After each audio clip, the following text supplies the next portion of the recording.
Xbox reportedly testing disc to digital conversion system amid PlayStation controversy.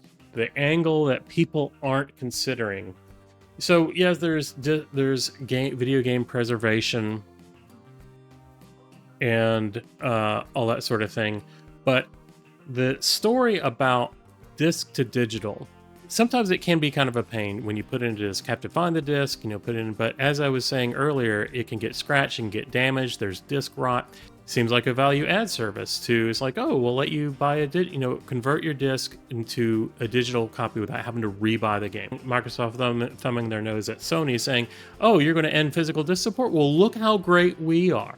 We're going to allow you to take a physical disc and turn it into a digital copy. This is the thing they don't tell you, is that disc becomes useless because that disc has a unique identifier on it. So if you convert it to digital and then give that disc to someone else, that disc, that physical disc, is tied to your account. Only your account can play that game from that disc.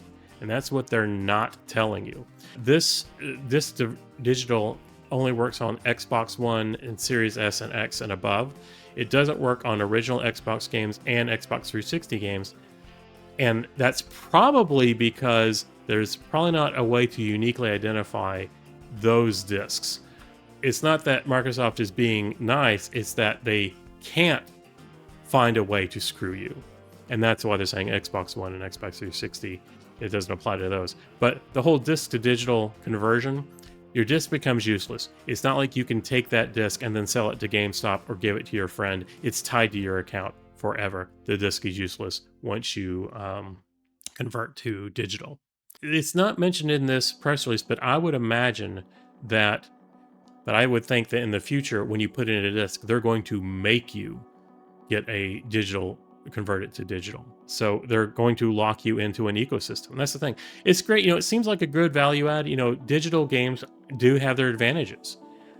But when they lock you into the ecosystem so that you can only buy from the store of stuff that never goes on sale, that's one thing. And another thing is, how long is that going to be available for? It's not going to be forever.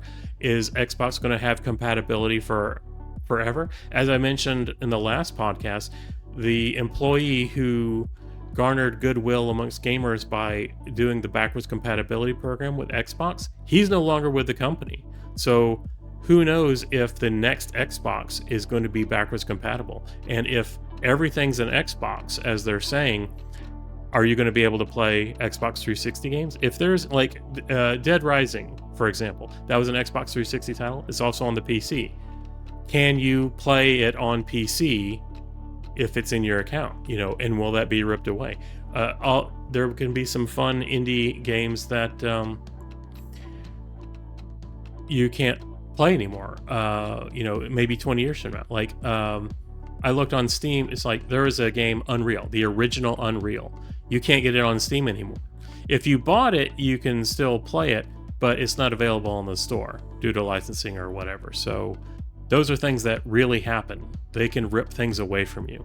And this is something that happened with Sony a couple of weeks ago this was on movies, but they rip away games all the time. And that's the thing about converting to digital. You're locked into an ecosystem. Hey, if you like this, be sure to like and subscribe. I'm not just a pretty face. I have lots of other stuff about the video game industry and tips and tricks about your hardware too. Thanks for watching, and I hope you're having fun.